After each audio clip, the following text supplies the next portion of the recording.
মন্দিরে উপস্থিত আছো মানাক রাষ্ট্রীয় উদ্যান আর মানাক রাষ্ট্রীয় উদ্যান প্রতি বছরে মানাক মহোৎসব উদযাপন করা হয়।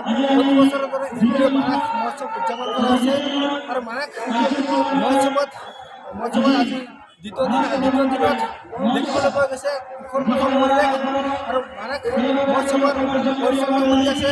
পৰিচালনা সমিতিৰ সৈতে আমি কিছু কথা পাতিবলৈ যত্ন কৰিম।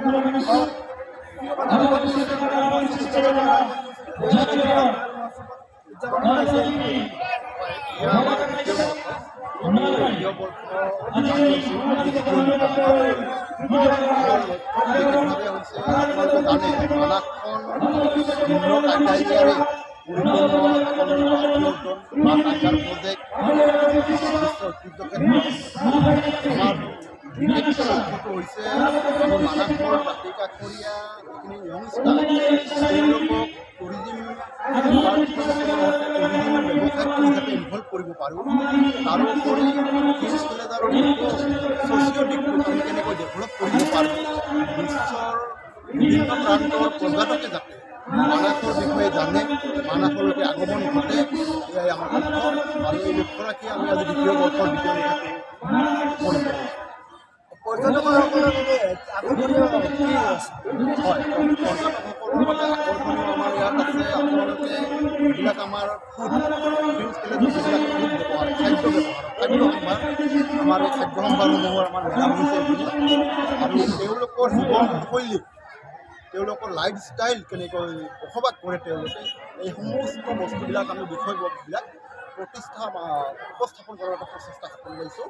আৰু ইতিমধ্যে আপোনালোকে দেখিছে চাগে আমাৰ সেইটো ফোনত আছে ট্ৰাইবেল ভিলেজসমূহ, য'ত নেকি পাব আপুনি গোৰ্খা ভিলেজ, আপুনি আদিবাসী ভিলেজ, আপুনি বড়ো ভিলেজ, এইসমূহ পাব। মানাস ফেষ্টিভেলৰ মূল উদ্দেশ্যটো মই ফোন কৰোঁ আপোনাক যে মানাস ফেষ্টিভেলৰ মূল উদ্দেশ্যটো হৈছে মানাসক জানক আৰু মানাসলৈ আহক, মানাসক সংৰক্ষণ কৰক। মানাসৰ দাঁতি কাষৰীয়া যিবিলাক য়ংষ্টাৰ আছে তেওঁলোকেও টুৰিজিম ব্যৱসায়ত ইনভলভ হওক, like a homestay, like jeep safari, like a nature guide. হয়, ৰাষ্ট্ৰীয় উদ্যানত যে মানাস মহোৎসৱ উদযাপন কৰা হৈছে আৰু মানাস মহোৎসৱ উদযাপন কৰা আজি দ্বিতীয় দিনত যি উখল মাখল পৰিৱেশ, 6 দিনীয়া বৰ্ণাঢ্য কাৰ্য হৈছিলে। বিভিন্ন জাতি জনগোষ্ঠীৰ যি সাংস্কৃতিক বা ইয়াতে উপস্থাপন কৰা হৈছে। আৰু যি বিষয় আছে আমি আৰু এজন বিষয়াৰ সৈতে কথা পাতিলৈ যথেষ্ট কি ক'ব? হয়, আমি এইবাৰ আমাৰ দ্বিতীয় বৰ্ষ, ইয়াত যোৱা বছৰো মানে আমাৰ মানাস মহোৎসৱ কৰা হৈছে।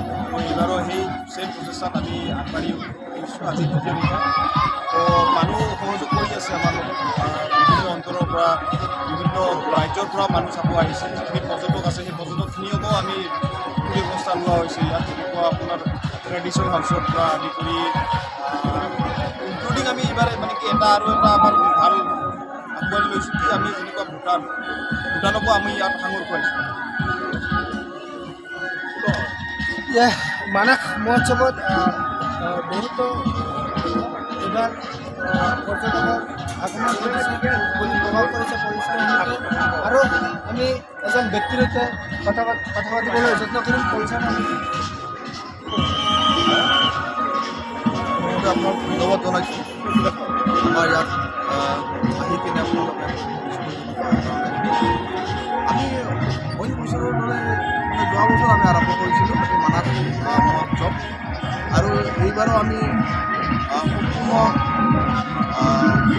মানে প্ৰস্তুত হৈ কিনে আজি আমি এই মানাস মহোৎসৱৰ আজি আমাৰ দ্বিতীয় দিন। আমি আমাৰ যিটো পৰ্যটন আৰু সংৰক্ষণ, লগতে আমাৰ স্থানীয় যিবিলাক মানে আমাৰ সংস্কৃতি, এইবোৰৰ আমি আমাৰ যিহেতু আমাৰ মানাসখন বিশ্ব ঐতিহ্য ক্ষেত্ৰ, বিশ্বত যেনেকৈ আমাৰ মানাসখন জানে, আমাৰ যিবিলাক জনগোষ্ঠী দাঁতি কাষৰীয়া আমাৰ মানাসৰ ওচৰত আছে, বিশ্বত তেওঁলোকেও জানক যে আমাৰ মানে জীৱনশৈলী কেনেকুৱা, আমি আমাৰ ইয়াত কিমানটা জনগোষ্ঠী মানে আমি বসবাস কৰি আছোঁ মানাসৰ দাঁতি কাষৰীয়া ৰাইজ। তো এনেকুৱা উদ্দেশ্য ৰাখি কিনে আমি এই মানাস মহোৎসৱ আয়োজন কৰিছোঁ। আমি আশা ৰাখিছোঁ এই মানাস মহোৎসৱৰ জৰিয়তে আমাৰ যিবিলাক আমাৰ উঠি অহা প্ৰজন্ম তেওঁলোকে আমাৰ মানাস সংৰক্ষণৰ ক্ষেত্ৰত আৰু মানাসখন সংৰক্ষণ কৰি পৰ্যটন কেনেকৈ উন্নতিকৰণ কৰিব পাৰি তাৰ প্ৰতি তেওঁলোকে দৃষ্টি ৰাখক আৰু উপকৃতভাৱে মানাসখন বিশ্বত জনাজাত হওক আৰু আমাৰ যিবিলাক মানে পৰ্যটক মানাসত অহা নাই বা আহিম বুলি ভাবি আছে, আমি আশা কৰিছোঁ এই আমাৰ যি আমাৰ প্ৰচেষ্টা মানাস মহোৎসৱ যি প্ৰচেষ্টাত আমি পাতিছোঁ এই প্ৰচেষ্টাৰ জৰিয়তে তেওঁলোকে আহক মানাস ঘূৰিবলৈ আৰু জানক মানাসখন কি। হয়, মানাস মহোৎসৱ উদযাপন কৰাৰ যি মূল উদ্দেশ্যসমূহ আছিল মানাস ৰাষ্ট্ৰীয় উদ্যান বিশ্ব দৰবাৰলৈ নিয়াৰ এক প্ৰচেষ্টাৰে মানাস মহোৎসৱ উদযাপন কৰা হৈছে। জনাৰ পাৰ্চন গাড়ী